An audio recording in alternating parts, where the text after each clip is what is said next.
जय नारायण बच्चों। अब हम लोग पूरक पुस्तक वृतांत भाग 2 से सिल्वर वेडिंग पार्ट पढ़ेंगे।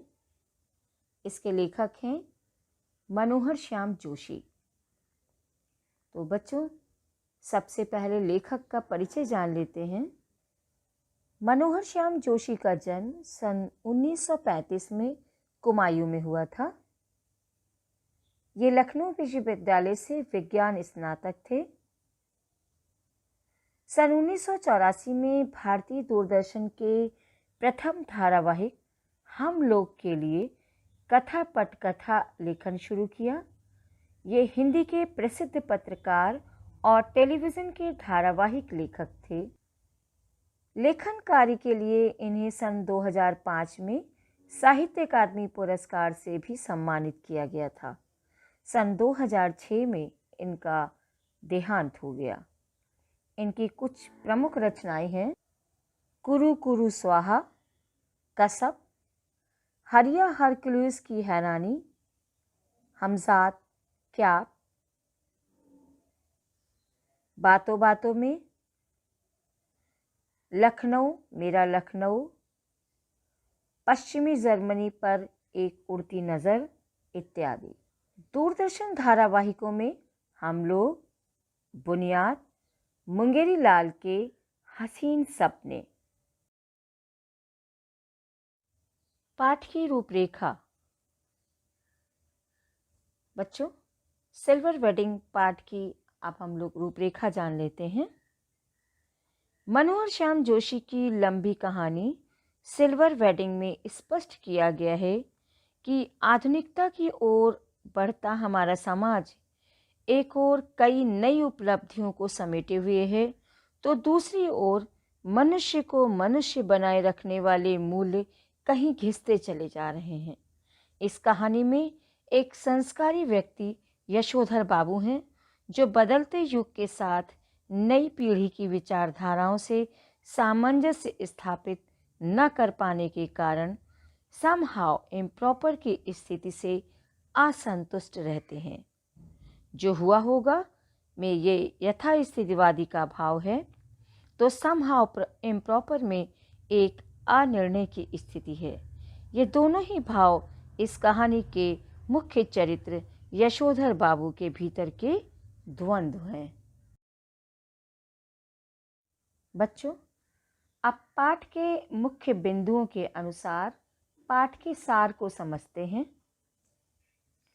यशोधर बाबू और उनका व्यक्तित्व। यशोधर बाबू एक संस्कार संपन्न व्यक्ति हैं। उनका व्यवहार सभी के लिए उचित है, किंतु आधुनिक विचारधारा के लोग उनके विचारों से सहमत नहीं रहते। दफ्तर में भी वे समय पर ही जाते हैं और काम के लिए उन्हें देर तक भी दफ्तर में बैठना पड़े तो वे प्रसन्न चित्त होकर काम करते हैं। असिस्टेंट ग्रेड में आए एक नए लड़के चड्ढा ने यशोधर बाबू से बदतमीजी से बात की, फिर भी बाबूजी ने उसकी धृष्टता को अनदेखा कर दिया। यशोधर बाबू ने शादी की 25वीं सालगिरह पर दफ्तर के सभी कर्मचारियों को चाय पिलाई। तो बच्चों, ऐसा है यशोधर बाबू का व्यक्तित्व। यशोधर बाबू के जीवन में किशनदा का महत्व।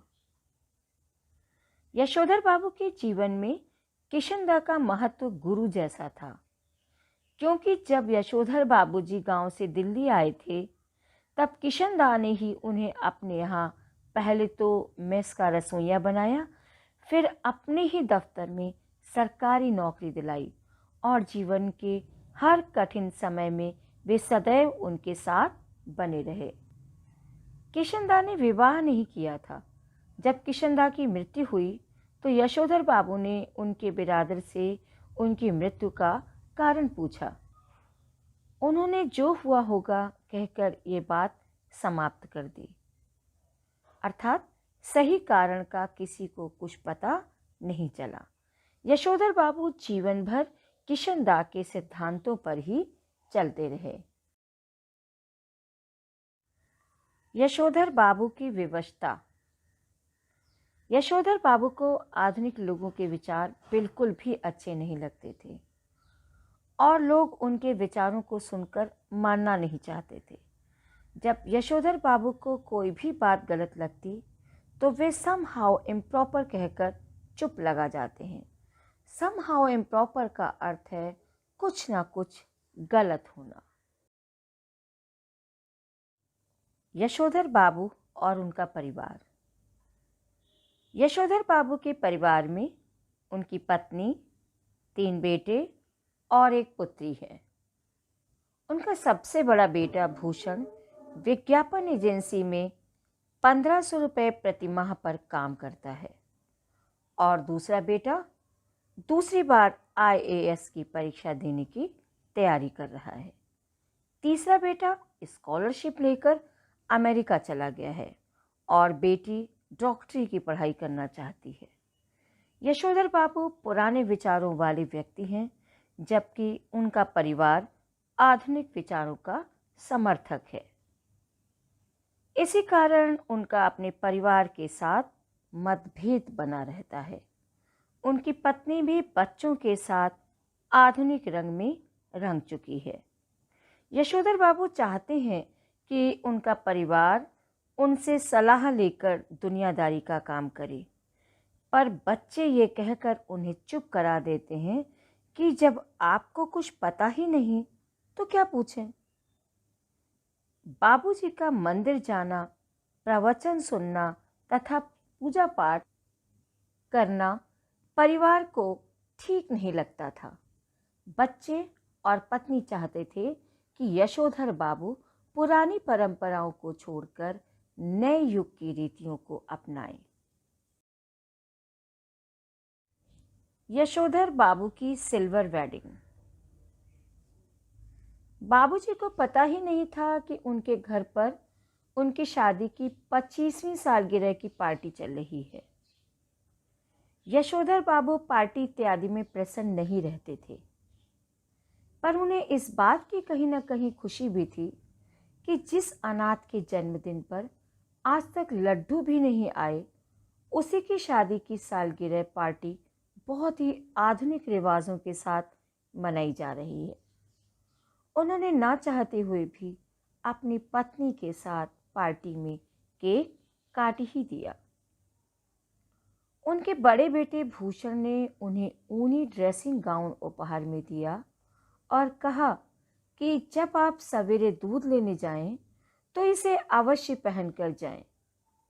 उनकी आंखों की कोर में जरा सी नमी चमक गई, क्योंकि वे चाहते थे कि उनके बच्चे अब घर की सभी जिम्मेदारियों का भार अपने ऊपर ले लें। लेकिन बेटे ने नया गाउन देते हुए भी दूध लाने की जिम्मेदारी उन्हीं के कंधों पर डाल दी। गाउन पहनकर यशोधर बाबू को लगता था कि उनके अंगों में किशनदा उतर आए हों। ये कहानी नई पीढ़ी और पुरानी पीढ़ी के लोगों के विचारों एवं व्यवहारों में आए परिवर्तन को दर्शाती है।